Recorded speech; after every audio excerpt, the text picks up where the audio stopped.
Welcome to Roshan Stories, where you will see magical fairy tales. बहुत ज़माना पहले पहाड़ों के दरमियान एक शानदार बादशाहत होती थी, रोशन महल की रियासत। रियासत के बादशाह की दो बेटियां थीं। महानूर बड़ी बेटी थी, नर्म मिजाज, गहरी आंखों वाली, हमेशा मदद को तैयार। जिमल उम्र में छोटी और थोड़ी शरारती, हंसने खेलने वाली, हर चीज़ में तजस्सुस रखती। दोनों शहजादियां सुबह बाग में खेला करती थीं। एक मर्तबा जिमल ने बाग में एक रंगीन तितली पकड़ी और खुशी से बोली, महानूर, देखो ये मेरी दोस्त है। महानूर मुस्कुराकर तितली को आज़ाद कर देती। दोस्तों को कैद नहीं किया जाता जिमल। जिमल थोड़ी देर को नाराज़ होती, फिर दोनों हंस पड़ती। बादशाह दूर से उन्हें देखकर कहता, मेरी बेटियां इस सल्तनत की खुशबख्ती हैं। मगर ये खुशियों का दौर हमेशा नहीं रहा। जब महानूर तकरीबन 8 साल की थी, उसकी माँ पहली मलिका बीमारी से इंतकाल कर गई। पूरा महल उदासी में डूब गया।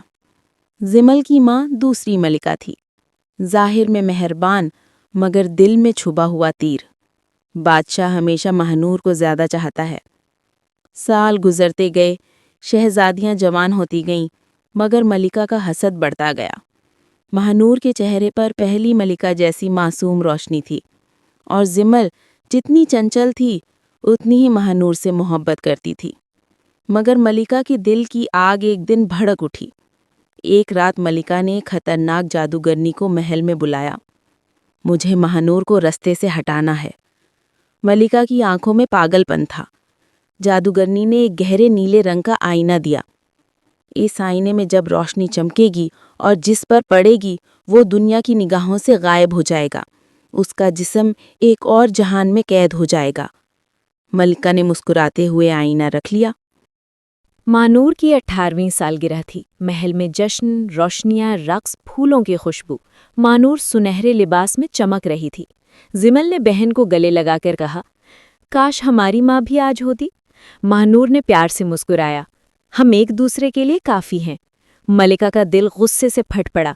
रात के आखिरी पहर मलिका ने कहा कि वो महानूर को एक तोहफा दिखाना चाहती है। वो उसे एक खाली कमरे में ले गए। ये आईना तुम्हारी माँ का था, मलिका ने झूठ बोला।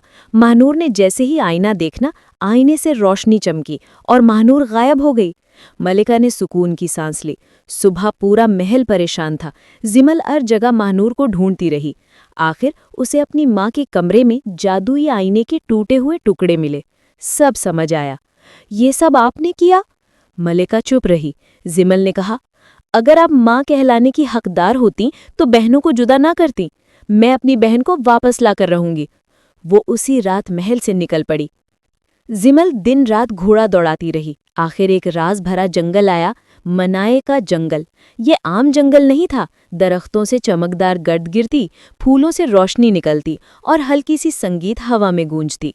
अचानक एक नूरानी शख्सियत सामने आई, पारसा परी। शहजादी जिमल, तुम अपनी बहन को ढूंढ रही हो। वो सायों की दुनिया में कैद है। मैं उसे बचाऊंगी, रास्ता बताइए। परी ने कहा, इस दुनिया का दरवाज़ा सिर्फ सच्चाई का दिल खोल सकता है। ये दिल तुम्हें अपने खौफ का सामना कराएगा। जो बहन मोहब्बत में सच्ची होगी वो ही अपनी बहन को बचा सकती है। जिमल ने हिम्मत जमा की। सच्चाई का दिल एक अंधेरी घार में था। अंदर कदम रखते ही आवाज़ें गूंजने लगी, तुम नाकाम हो जाओगी, तुम अपनी बहन को नहीं बचा पाओगी, तुम कमज़ोर हो। मगर जिमल आगे बढ़ती रही। आखिर एक पत्थर की सुतून पर चमकता हुआ, धड़कता हुआ दिल पड़ा था। फिर घार ने उसका सबसे बड़ा खौफ सामने कर दिया, महनूर की रोती हुई तस्वीर मदद को पुकारती हुई। जिमल डर गई, मगर उसने हिम्मत की। दिल चमकने लगा और उसके हाथ में आ गया। परी के बताए हुए मकाम पर जिमल ने सच्चाई का दिल रखा। रोशनी चारों तरफ फैल गई। दरवाज़ा खुल गया। सायों की दुनिया अंधेरी, धुंधली, बेरंग थी। दूर महनूर नजर आई, कमज़ोर सी मगर उम्मीद भरी नज़रों के साथ। जिमल, मुझे पता था तुम आओगी। जिमल बहन को गले लगा लेती है। जैसे ही दोनों एक दूसरे का हाथ पकड़ती हैं, दिल रोशनी से फट पड़ा। आईना टूट गया और दोनों वापस दुनिया में आ गईं। बादशाह ने सच जानकर मलिका और जादूगरनी को मुल्क से बेदखल कर दिया। اس نے زمل سے کہا، آج تم نے ثابت کر دیا کہ سچی بہن ہونا صرف خون کا رشتہ نہیں، دل کا رشتہ ہوتا ہے۔ مہنور کو سلطنت کی اگلی ملکہ بنایا گیا اور زمل اس کی سب سے بڑی حامی اور مشیر بنی۔ دونوں بہنیں جو کبھی تتلیاں پکڑتی تھیں، آج پوری بادشاہت کو اپنے اخلاص سے روشن کر رہی تھیں۔